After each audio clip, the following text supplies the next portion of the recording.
ಮುಡಾ ಹಗರಣದ ಇಡಿ ತನಿಖೆ ಈಗ ಮತ್ತಷ್ಟು ಚುರುಕು ಪಡೆದುಕೊಂಡಿದೆ. ನಗರಾಭಿವೃದ್ಧಿ ಇಲಾಖೆ ಕಾರ್ಯದರ್ಶಿಗೆ ಇಡಿ ನೋಟಿಸ್ ಜಾರಿಗೊಳಿಸಿದೆ. ನೋಟಿಸ್ ಕೊಟ್ಟು ಬನ್ನಿ ವಿಚಾರಣೆಗೆ ಅಂತ ಹೇಳಿ ಕರೆದಿದೆ ಇಡಿ. ನಗರಾಭಿವೃದ್ಧಿ ಇಲಾಖೆಯ ಕಾರ್ಯದರ್ಶಿಗೆ ಸರ್ವ್ ಮಾಡಿರುವಂತಹ ನೋಟಿಸ್ ಇದು. ನಾಳೆ ವಿಚಾರಣೆಗೆ ಹಾಜರಾಗಿ ಅನ್ನೋ ಬಗ್ಗೆ ಇಡಿ ನೋಟಿಸ್ ಕೊಟ್ಟಿದೆ. ಇಲಾಖೆ ಅಧಿಕಾರಿಗಳಿಗೆ ಇಡಿ ಈಗ ನೋಟಿಸ್ ಅನ್ನು ಜಾರಿಗೊಳಿಸಿದೆ. ಮುಡಾ ಹಗರಣಕ್ಕೆ ಸಂಬಂಧಪಟ್ಟಂತೆ ನಡೀತಾ ಇರುವಂತಹ ಇಡಿ ತನಿಖೆ ಏನಿದೆಯಲ್ಲ, ಸೊ ಅದು ಈಗ ಚುರುಕನ್ನು ಪಡ್ಕೊಂಡಿದೆ.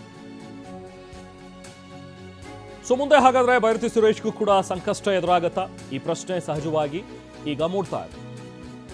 ಯಾಕಂದ್ರೆ ನಗರಾಭಿವೃದ್ಧಿ ಇಲಾಖೆ ಬರೋದು ಬೈರತಿ ಸುರೇಶ್ ಅವರ ಅಂಡರ್ ಅಲ್ಲಿ. ಸೊ ಈಗಾಗಲೇ ಇಲಾಖೆಯ ಕಾರ್ಯದರ್ಶಿಗೆ ನೋಟಿಸ್ ಹೋಗಿದೆ. ಬನ್ನಿ ವಿಚಾರಣೆಗೆ, ನಾಳೆ ವಿಚಾರಣೆಗೆ ಹಾಜರಾಗಿ ಅನ್ನುವಂಥದ್ರ ಬಗ್ಗೆ ಇಡಿ ನೋಟಿಸ್ ಜಾರಿಗೊಳಿಸಿದೆ. ಇಲಾಖೆ ಅಧಿಕಾರಿಗಳಿಗೆ ಕೊಟ್ಟಿರುವಂತಹ ನೋಟಿಸ್ ಇದು. ಮುಡಾದಲ್ಲಿ ಆದಂತಹ ಒಂದಷ್ಟು ಅವ್ಯವಹಾರ, ಹಗರಣ, ಈ ವಿಚಾರಕ್ಕೆ ಸಂಬಂಧಪಟ್ಟಂತೆ ನಡೀತಾ ಇರುವಂತಹ ತನಿಖೆ, ಒಂದು ಕಡೆ ಲೋಕಾಯುಕ್ತ ತನಿಖೆಯನ್ನು ನಡೆಸ್ತಾ ಇದೆ, ಅದು ಒಂದು ಕಡೆ. ಇನ್ನೊಂದು ಕಡೆ ಇಡಿ ಕೂಡ ಪ್ಯಾರಲಲ್ ಆಗಿ ನಡೆಸ್ತಾ ಇರುವಂತಹ ಒಂದು ತನಿಖೆ. ಈಗಾಗಲೇ ಸಾಕಷ್ಟು ಜನರನ್ನ ಈ ವಿಚಾರದಲ್ಲಿ ಕರೆದು ಮಾಹಿತಿಯನ್ನು ಕಲೆ ಹಾಕಿದೆ, ವಿಚಾರಣೆಯನ್ನು ಮಾಡಿದೆ. ಅದರಂತೆ ಈಗ ನಗರಾಭಿವೃದ್ಧಿ ಇಲಾಖೆಯ ಕಾರ್ಯದರ್ಶಿಗೆ ನೋಟಿಸ್ ಹೋಗಿದೆ. ಇನ್ನು ನನಗೆ ಇಡಿಯಿಂದ ಯಾವುದೇ ನೋಟಿಸ್ ಬಂದಿಲ್ಲ. TV9ಗೆ ನಗರಾಭಿವೃದ್ಧಿ ಸಚಿವ ಬೈರತಿ ಸುರೇಶ್ ಮಾಹಿತಿಯನ್ನು ನೀಡಿದ್ದಾರೆ. ಇಡಿ ಅಧಿಕಾರಿಗಳಿಂದ ನನಗೆ ಯಾವುದೇ ರೀತಿ ನೋಟಿಸ್ ಬಂದಿಲ್ಲ, ನನಗೆ ವಿಚಾರಣೆಗೆ ಬನ್ನಿ ಅಂತಲೂ ಕೂಡ ಯಾರೂ ಕರೆದಿಲ್ಲ, ವಿಚಾರಣೆಗೆ ಬರಬೇಕು ಅಂತ ಹೇಳಿ ನೋಟಿಸ್ ಏನು ಕೊಟ್ಟಿಲ್ಲ ಅಂತ ಹೇಳಿ TV9 ಜೊತೆಗೆ ಮಾತನಾಡಿದಂತಹ ನಗರಾಭಿವೃದ್ಧಿ ಸಚಿವ ಬೈರತಿ ಸುರೇಶ್ ಮಾಹಿತಿಯನ್ನು ಸ್ಪಷ್ಟಪಡಿಸಿದ್ದಾರೆ.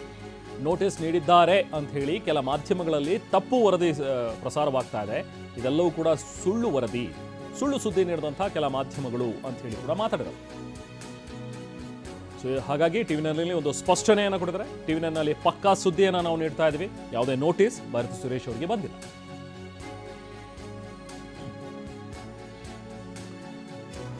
ಈಗ ಇಡಿ ಕಚೇರಿಯ ಬಳಿ ನಾವು ಪ್ರತಿನಿಧಿ ಕಿರಣ್ ಇದ್ದಾರೆ, ಮತ್ತಷ್ಟು ಡೀಟೇಲ್ಸ್ ಅನ್ನು ಪಡೆಯುತ್ತಾ ಹೋಗೋಣ. ಕಿರಣ್, ಈಗ ಇಡಿ ತನ್ನ ತನಿಖೆಯನ್ನು ಚುರುಕುಗೊಳಿಸಿದೆ. ಈಗ ನಗರಾಭಿವೃದ್ಧಿ ಇಲಾಖೆಯ ಕಾರ್ಯದರ್ಶಿಗೆ ಕೊಟ್ಟಿರುವಂತಹ ಒಂದು ನೋಟಿಸ್, ಸೊ ನಾಳೆ ವಿಚಾರಣೆಗೆ ಬನ್ನಿ ಅಂತ ಹೇಳಿ. ಬಹುಶಃ ಈಗ ಈ ಇಡಿಯ ಒಂದು ಇಕ್ಕಳದಲ್ಲಿ ಬೈರತಿ ಸುರೇಶ್ ಕೂಡ ಸಿಕ್ಕಾಕೊಳ್ಳುವಂತಹ ಸಾಧ್ಯತೆಗಳು ಕಾಣಿಸ್ತಾ ಇದೆಯಾ? ಅವ್ರಿಗೂ ಕೂಡ ಸಂಕಷ್ಟ ಎದುರಾಗುವಂತಹ ಒಂದು ಸಾಧ್ಯತೆಗಳು ಇದೆಯಾ ಅಂತ ಹೇಳಿ. ಸದ್ಯಕ್ಕಂತೂ ನೋಟಿಸ್ ಬಂದಿಲ್ಲ ಅಂತ ಹೇಳ್ತಾ ಇದ್ದಾರೆ, ಬಟ್ ಮುಂದಿನ ದಿನಗಳಲ್ಲಿ ಅವ್ರಿಗೂ ಕೂಡ ನೋಟಿಸ್ ಕೊಟ್ಟು ವಿಚಾರಣೆಗೆ ಕರೆಸುವಂತಹ ಒಂದು ಸಾಧ್ಯತೆಗಳು ಇದೆ ಅಂತ ಅನ್ಸುತ್ತೆ.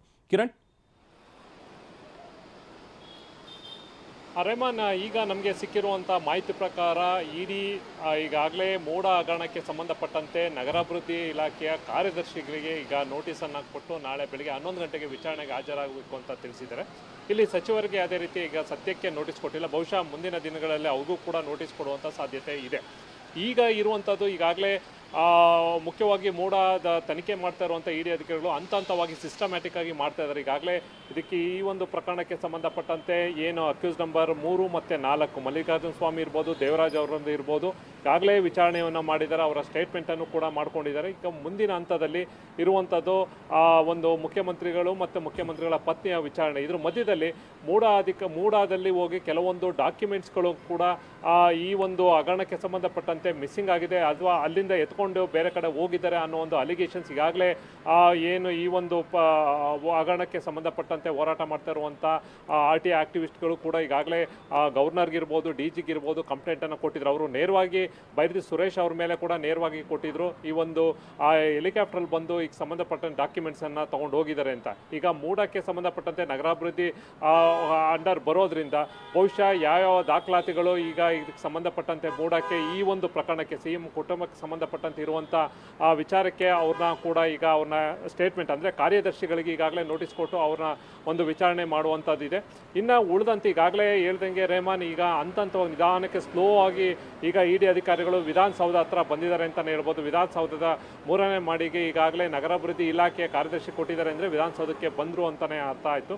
ಈಗ ಇಲ್ಲಿ ಇನ್ನು ಉಳಿದಿರುವಂಥದ್ದು ಮುಖ್ಯವಾಗಿ ಈಗ ಕಾರ್ಯದರ್ಶಿಗಳು ಏನು ಹೇಳಿಕೆ ಕೊಡ್ತಾರೆ, ಏನು ಅದಕ್ಕೆ ಸಂಬಂಧಪಟ್ಟಂತೆ ಮೂಡಾಗೆ ಇಡೀ ಹಗರಣಕ್ಕೆ ಸಂಬಂಧಪಟ್ಟಂತೆ ಅವ್ರ ಹತ್ರ ಏನೇನು ಡಾಕ್ಯುಮೆಂಟ್ಸ್ ಇದೆ, ಯಾಕೆಂತಂದ್ರೆ ಈಗಾಗಲೇ ಕೆಲವೊಂದು ಡಾಕ್ಯುಮೆಂಟ್ಸ್ಗಳನ್ನ ಅವ್ರು ಪಡ್ಕೊಂಡಿದ್ದಾರೆ. ಆದರೂ ಕೂಡ ಕಾರ್ಯದರ್ಶಿಯವರ ಹೇಳಿಕೆ ಇಂಪಾರ್ಟೆಂಟ್ ಆಗುತ್ತೆ, ಅವರು ಕೊಡುವಂಥ ಕೆಲ ಪ್ರಶ್ನೆಗಳಿಗೆ ಉತ್ತರ ಇಂಪಾರ್ಟೆಂಟ್ ಆಗುತ್ತೆ. ಅದ ನಂತರ ಮುಂದಿನ ಹಂತದ ತನಿಖೆ ಅಂತ ಹೋಗಿ ಒಂದು ಹೋಗುವಂಥದ್ದು. ಹಾಗಾಗಿ ಕಂಪ್ಲೀಟಾಗಿ ಎಲ್ಲೂ ಕೂಡ ಈ ಒಂದು ಹಗರಣಕ್ಕೆ ಸಂಬಂಧಪಟ್ಟಂತೆ ಎಲ್ಲೂ ಕೂಡ ಲೋಪ ಆಗಬಾರ್ದು, ಎಲ್ಲ ದಿಕ್ಕಿನಲ್ಲೂ ಕೂಡ ತನಿಖೆ ಮಾಡಬೇಕು ಅನ್ನೋ ದೃಷ್ಟಿಯಿಂದಲೇ ಈಗಾಗಲೇ ಇಡಿ ಅಧಿಕಾರಿಗಳು ನಿಧಾನವಾಗಿ ಈ ಒಂದು ಪ್ರಕರಣಕ್ಕೆ ಸಂಬಂಧಪಟ್ಟಂತೆ ದಾಖಲಾತಿಗಳನ್ನ ತಗೊಳ್ಳುವಂಥದ್ದು ಒಂದು ಕಡೆ, ಅವ್ರನ್ನ ವಿಚಾರಣೆ ಮಾಡಿ ಪ್ರಶ್ನೆಗಳನ್ನ ಮಾಡಿ ಉತ್ತರ ಪಡೆಯೋದು ಇನ್ನೊಂದು ಕಡೆ. ಈಗಾಗಲೇ ಇದು ಮೂಡಾದ ಮಾಜಿ ಆಯುಕ್ತರಾದಂಥ ಏನು ಇದ್ರು ಈ ಹಿಂದೆ ಇದ್ದಂಥವ್ರನ್ನೂ ಕೂಡ ಈಗಾಗಲೇ ವಿಚಾರಣೆ ಮಾಡಿದ್ದಾರೆ. ನಟೇಶ್ ಇರ್ಬೋದು, ಈಗ ಅವ್ರನ್ನೂ ಕೂಡ ಈಗಾಗಲೇ ಸಂಬಂಧಪಟ್ಟಂಥ ಅವರ ಮನೆ ಮೇಲೆ ದಾಳಿ ಇರ್ಬೋದು, ಇವೆಲ್ಲವೂ ಕೂಡ ಮಾಡಿ ಅವರಿಂದ ಕೂಡ ಮಾಹಿತಿಯನ್ನು ಪಡ್ಕೊಂಡಿದ್ದಾರೆ. ಈಗ ನಗರಾಭಿವೃದ್ಧಿ ಇಲಾಖೆಯ ಕಾರ್ಯದರ್ಶಿಗಳು ಅಧಿಕಾರಿಗಳು ಏನು ಹೇಳ್ತಾರೆ ಈ ಒಂದು ಸಂಬಂಧಪಟ್ಟಂತೆ 50-50 ಇರ್ಬೋದು, ಮತ್ತು 14 ಸೈಟ್ ಕೊಟ್ಟಿರುವಂಥ ವಿಚಾರಕ್ಕೆ ಸಂಬಂಧಪಟ್ಟಂತೆ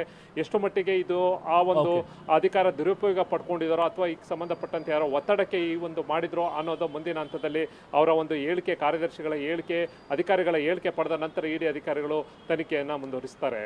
ರೆಹಮಾನ್, ಥ್ಯಾಂಕ್ ಯು ಕಿರಣ್.